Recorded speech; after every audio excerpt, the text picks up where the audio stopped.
سلام دوستان، به کانال یوتیوب آشپزی با نسرین خوش آمدید. در این ویدیو با طرز تهیه پوره و دانه کدو حلوایی با شما هستم. اگر دوست دارید در نانها و شیرینی‌های متنوع پوره کدو حلوایی استفاده کنید یا اینکه چطور میشه در منزل دانه کدو حلوایی خوشمزه‌ای تهیه کنید، تا آخر این ویدیو همراه من باشید.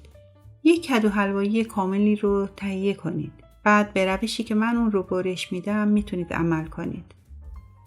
قسمت مرکزی کدو رو با استفاده از قاشق تا جایی که امکان داره دانه ها رو از داخل کدو به ظرف دیگه منتقل میکنیم.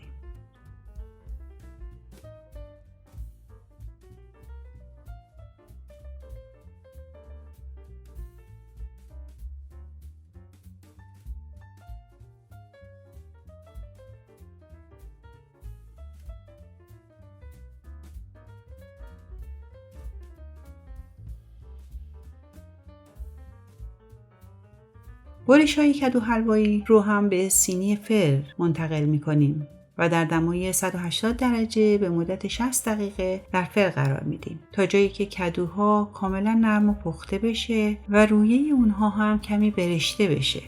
در همین حین دانه‌های کدو رو تمیز می‌کنیم، از صافی رد می‌کنیم، اونا رو روی یک حوله تمیز پهن می‌کنیم تا برای مدت یک شب کاملا خشک بشه. برش‌های کدو حلوایی ما هم پس از پخت به سادگی پوست اونها قابل جدا شدنه.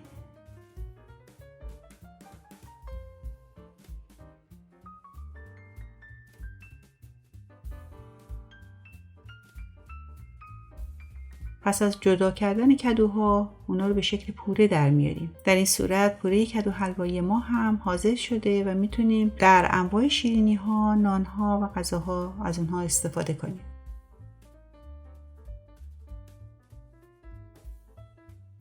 پس از یک روز خشک شدن دانه ها اونا رو با ترکیب روغن زیتون و چاشنی خشک مخلوط میکنیم و در فرن با دمای 150 درجه سانتیگراد قرار میدیم.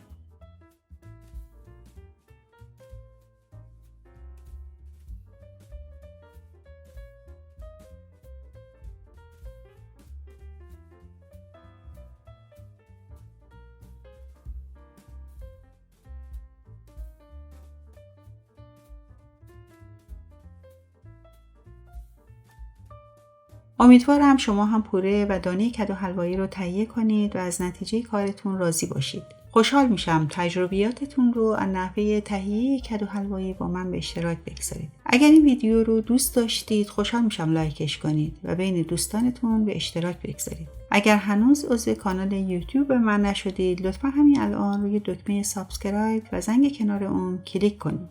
ممنونم که این ویدیو رو تا آخر تماشا کردید.